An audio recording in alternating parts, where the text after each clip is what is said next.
National highway 79A पर स्थित Khedi toll plaza के नाम से चल रहा टोल 3 साल और 8 महीने बीत जाने के बावजूद भी आज तक अव्यवस्थाओं व नियम कानून के विपरीत चल रहा है। केंद्र सरकार की पॉलिसी के तहत 4 लेन को 6 लेन में तब्दील करने योजना के तहत किशनगढ़ से विजयनगर के बीच का काम IRBI कंस्ट्रक्शन कंपनी को दिया गया था, जिसने जनवरी 2017 में बांदनवाड़ा के निकट खेड़ी टोल प्लाजा को प्रारंभ कर दिया था।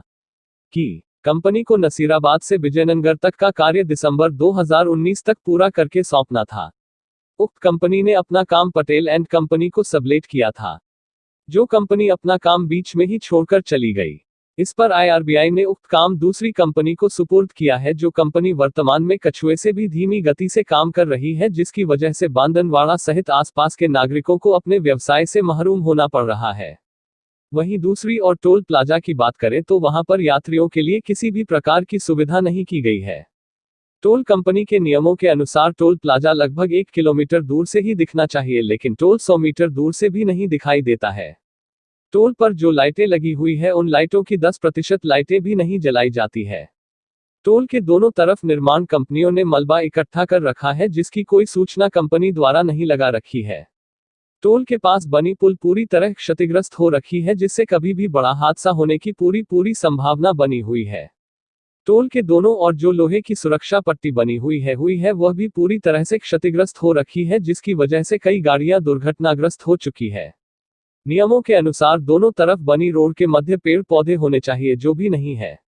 टोल बूथ पर एम्बुलेंस व इमरजेंसी वाहन निकलने के लिए किसी प्रकार की कोई व्यवस्थाएं नहीं है।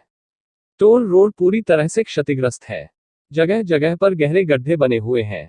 टोल रोड के मध्य जगह जगह निर्माण कार्य चल रहा है, जिसकी सूचना के लिए कोई बोर्ड नहीं लगा रखा, जिसकी वजह से रात्रि में कई बार दुर्घटनाएं होना आम बात है। टोल कलेक्शन बूथ भी आधे चल रहे हैं, आधे बंद रहते हैं, जिसकी वजह से कई बार जाम लगने की स्थिति बन जाती है। टोल बूथ पर यात्री सुविधाओं का भी अभाव है। टोल रोड पर यात्रियों की सुरक्षा व सहायता के लिए जो बोर्ड लगने चाहिए वो भी नहीं है, जबकि टोल कंपनी व सरकार के मध्य जो एग्रीमेंट किया गया है उसमें इन सारे नियमों की पालना अनिवार्य है। जबकि टोल लेने के पीछे जो उद्देश्य होता है वो वाहन चालकों को सुविधा देने के लिए ही लिया जाता है। इन सभी व्यवस्थाओं को देखने की जिम्मेदारी स्थानीय प्रशासन व ग्राम पंचायत की है, जो नेशनल हाईवे प्राधिकरण को जानकारी दे ताकि व्यवस्थाएं सही हो सके, लेकिन स्थानीय प्रशासन ने आज तक national highway authority of India को कोई सूचना नहीं भेजी है। ग्राम पंचायत को तो इन्होंने आते ही सबसे पहले रसूखात बना लिए और स्थानीय सरपंच को ओब्लाइज करने के लिए इनसे 30 साल के लिए इनकी निजी बिल्डिंग किराए पर ले ली, ताकि इनकी सारी अव्यवस्थाओं पर पर्दा लगा रहे। जब रक्षक ही भक्षक बन जाए तो क्या व्यवस्थाएं होगी। टोल प्लाजा पर 3 साल 8 महीने बीत जाने के बावजूद मूलभूत सुविधाओं का अभाव है, कोई व्यवस्थाएं नहीं की गई। ग्रामवासियों ने कई बार इनकी शिकायतें की है, लेकिन इनके ऊंचे रसूखात के चलते आज भी अव्यवस्थाएं बरकरार है। क्या कहते हैं तहसीलदार जी, उपखंड अधिकारी जी को अव्यवस्थाओं की जानकारी देंगे ताकि व्यवस्थाओं में सुधार हो सके। क्या कहते हैं इंजीनियर मेहुल पटेल, कंपनी ने निर्माण करने का कार्य सारस कंपनी को दिया है, जो 6 महीने में पूरा करके देगी, और कहा कि मैं तो नया आया हूं, हमारे अधिकारियों से पूछो। नमस्कार दोस्तों, मैं आपको लेके आया हूं नेशनल हाईवे 79A पर। आप इस नेशनल हाईवे की दुर्दशा को देख सकते हैं।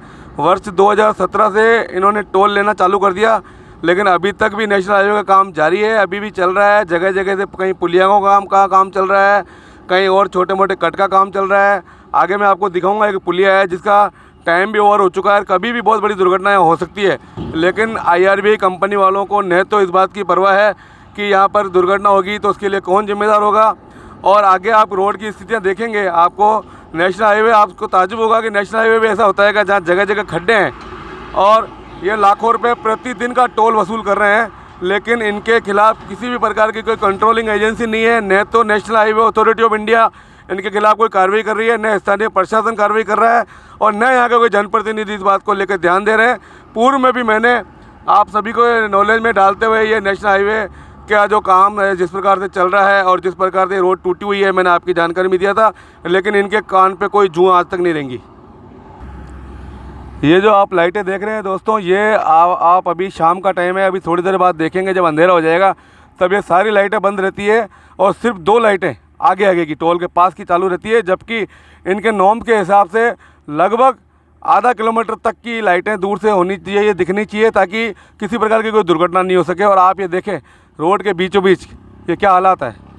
इस प्रकार से जो इन्होंने टोल ने जो अव्यवस्था कर रखी है और लाखों रुपए रोज़ ये यहाँ पे टोल वसूली कर रहे हैं, और जो एक सामान्य सी एक जो सुविधा मिलनी चाहिए उन सुविधाओं का भी यहाँ पे अभाव है। और बल्कि यहाँ पे चारों ओर खतरे ही खतरे हैं। आप देखेंगे यहाँ पे जो एक पट्टी होती है लोहे की जो पुलिया को बचाती है और जो किसी दुर्घटनाग्रस्त होने वाले वाहन को रोकती है, वो यहाँ टूटी हुई है। रोड यहाँ पूरी टूटी हुई है और यहाँ पे जो लाइटिंग की कोई व्यवस्था नहीं है। आप टोल देखेंगे आगे टोल पे किसी भी प्रकार की कोई एम्बुलेंस के निकलने के लिए कोई व्यवस्था नहीं है, गाड़ियों के निकलने के लिए किसी प्रकार की कोई व्यवस्था नहीं है, कोई सुरक्षात्मक साधन किसी भी प्रकार का नहीं है।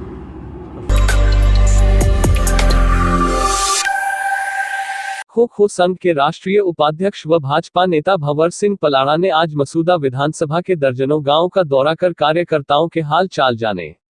सिंगावल के पूर्व सरपंच सुरेंद्र सिंह ने बताया कि आज पलाड़ा ने एकल सिन्हा, खटाना खेड़ा, सिंगावल, शिखरानी, तारोका खेड़ा, कानिया सहित कई गांवों का दौरा कर ग्रामीणों की समस्याओं को सुना तथा कानिया ग्राम के नवनिर्वाचित सरपंच देवेंद्र सिंह राठौर से मिलकर उन्हें बधाई व शुभकामनाएं दी तथा उसका स्वागत भी किया।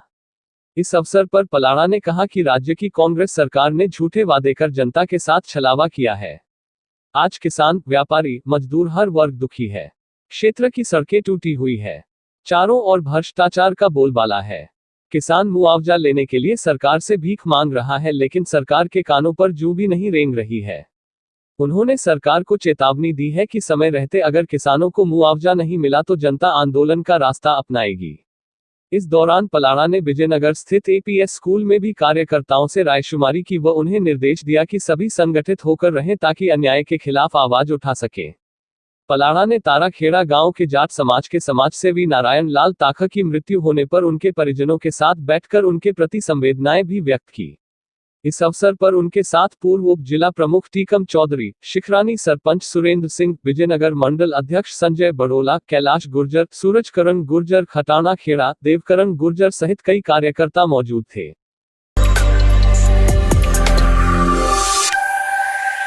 गुर्जर समाज के सरपंच व उप सरपंच का समाज बंधुओं ने आज उनके गांव पहुंचकर अभिनंदन किया।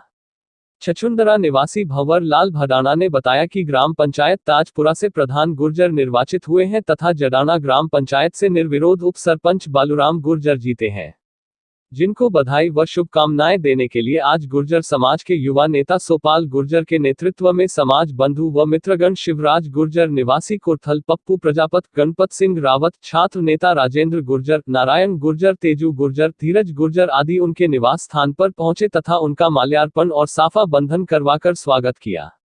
इस अवसर पर दोनों ही नवनिर्वाचित जनप्रतिनिधियों ने सबका आभार व्यक्त किया और विश्वास दिलाया कि वे समाज का नाम रोशन हो ऐसा काम करेंगे तथा गांव के गरीब व मजबूर आदमी को सरकारी योजनाओं का पूरा लाभ दिलाएंगे।